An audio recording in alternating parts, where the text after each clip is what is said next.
नमस्कार प्रेक्षकांनो, स्वागत आहे आपल्या मराठी यूट्यूब चॅनलवर। आज आपण पाहणार आहोत, आजारी पडलात तर काय खावं? डॉक्टर सांगत नाहीत असे 22 घरगुती उपाय। पहिलं, ताप आला, नारळ पाणी प्या। दुसरं, खोकला झाला, अननस खा। तिसरं, स्नायू दुखत असतील, आंबट चेरी खा।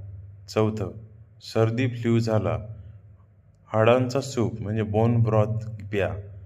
पाचवं, शरीराची रोगप्रतिकारक शक्ती कमी, मशरूम खा। सहावं, शरीरात सूज दाह, हळद खा। सातवं, नागबंध कोंडी, पुदिन्याचा चहा प्या। आठवं, पोट बिघडलं, पपई खा। नववं, मळमळ होत असेल, आलं खा। दहावं, डोळे कमजोर होत असतील, गाजर खा। 11वं, गरगर होत असेल, टरबूज खा। 12वं, रक्त कमी, ॲनिमिया, पालक खा। 13वं, छातीत जळजळ, ओट्स खा। 14वं, सायनसचा त्रास, लसूण खा। 15वं, फॅटी लिव्हरचा त्रास, बीट खा।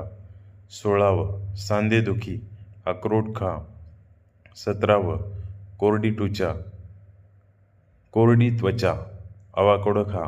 18वं, शरीरात ताकद कमी, खजूर खा। 19वं, झोप येत नसेल, किवी खा। 20वं, पिंपल्स, मुरूम, बदाम खा। 21वं, कोलेस्ट्रॉल जास्त, ओट्स खा।